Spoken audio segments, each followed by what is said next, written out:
Hello, this is Chitran Shaksana, and in this video today we are going to learn about periodic classification of elements, and today we will start with its introduction and some series. So in this video we'll learn about introductions, Döbereiner's Triads, Newland law of octave. Before we start, we have some pre-assessment questions. Please try them by pausing the video, and after that you may check your answers on the next slide. Here are your answers. If your answers are correct, then please pat your back, and this shows that you have really good basic knowledge about the topic. Let's start with today's topic. Introduction. It is about making several elements in order. As we know, arrangement in any situation help us to understand things in a better way. Let's take an example. In a mall. When we go for shopping, we can notice different sections that classify on the basis of their uses, that is clothes section, grocery section, food court, etc.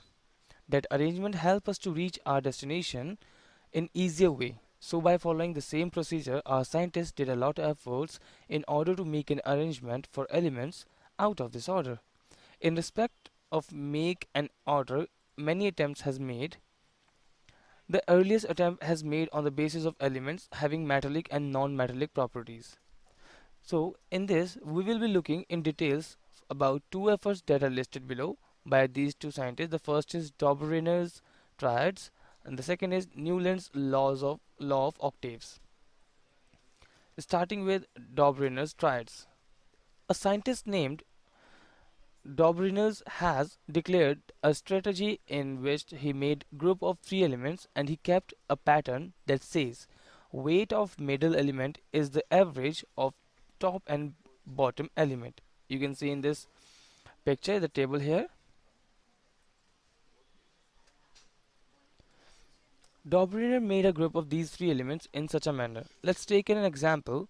Weight of lithium, sodium and potassium are 7, 23 and 39 respectively. He made a sequence by checking average weight of lithium and potassium that is equivalent to sodium. Mean of atomic weight of lithium and potassium is, let's work out with it. So we have to add these both, lithium and potassium. Their weights are 7 and 39.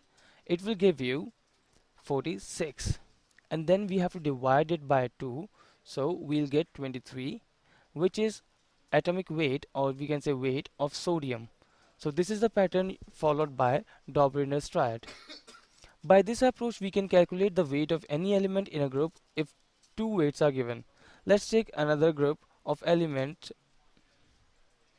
on the next slide. There we go. Here we have a group B. Calcium's and strontium's weight, calcium and barium's weight are given. We have to work out with strontium.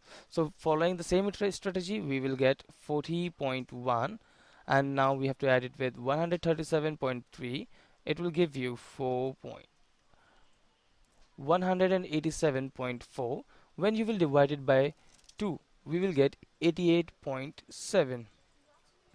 So the weight for strontium is 88.7. There are two important limitations of Döbereiner's triads, that are all known elements could not be classified into groups of triads on the basis of their properties.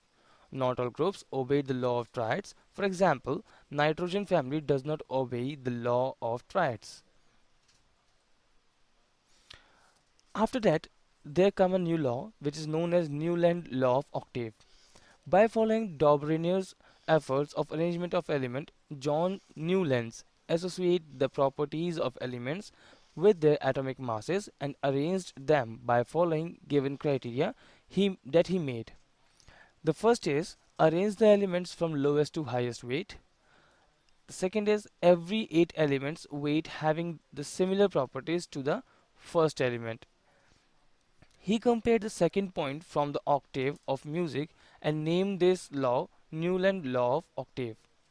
Limitations of law of octaves are that this law of octave has the following limitations. The law of octave was found to be applicable only on up to calcium. It wasn't applicable to elements of higher atomic mass than calcium. In this picture, you can see the 7 notes of music Indians at the top, that is sa, re, ga, ma, pa, da, ni. And in the bracket bottom, 7 notes of Western music on the table. This is the table of element that listed on the strategy of law of octave. Again discussing about limitation of Newland law of octave. Newland law of octave worked really well. However, this law could not work to arrange all elements in same order. Here are some limitations listed which we are going to discuss. Very first limitation is it worked well with light elements. However, it works up to calcium only. After calcium, elements in 8th column did not carry properties similar to first column. When new elements introduced, they could not fit into Newland law of octave. Now, there is practice time based on this video. Pause the video, try these questions, show your great efforts, and after that you may check your answers on the next slide. Here are your answers. If your answers are correct, then keep it up, pat your back. That's all for this video. For more videos, you could log into justtutors.com. Thank you.